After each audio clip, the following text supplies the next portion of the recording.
So this is lecture 7, and this lecture will be talking about the online format check and the online plagiarism check, which will be done by the university itself.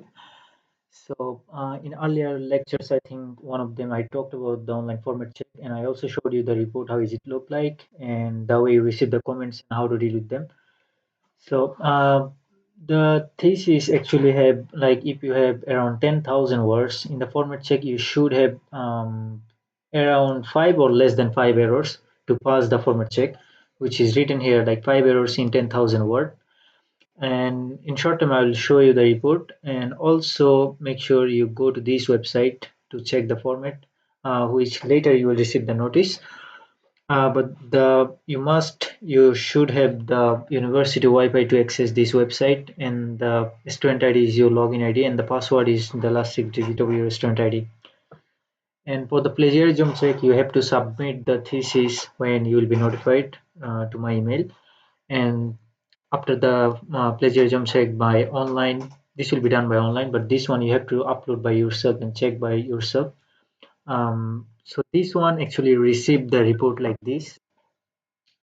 Let's zoom in a bit. So this one, the plagiarism check report should be less than 25% or 20% or better. But maximum, like, if you are writing your thesis and without copying and pasting or maybe properly referenced, then it shouldn't exceed maybe around 4 or 3 or 5%. It stays below like 10%.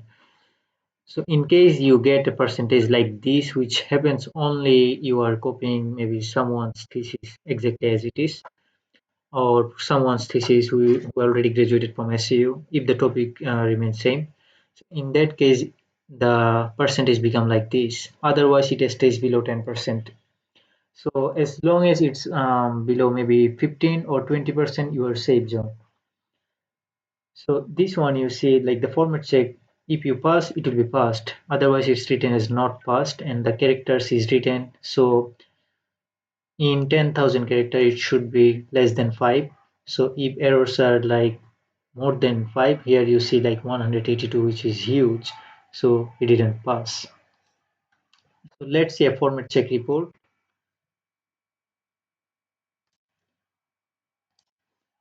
Check this one. This one, you can translate the report itself.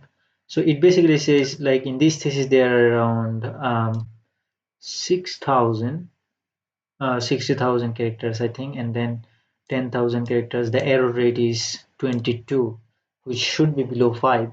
So in this case, this is 20 and pass. And then this is how the format check report looks like. And this is the plagiarism check report, how it will be look like. If you pass, as you can see, the plagiarism report percentage is 4.96 here. So this means it's passed, right? Less than 15 or 20% is good. So this report you need to submit along with other documents in your thesis, but this one don't need to be submitted. Only submit to the IEC office. That's enough. So that's all for the short lecture. In the next lecture, we'll be talking about some final deliverables and defense PPT.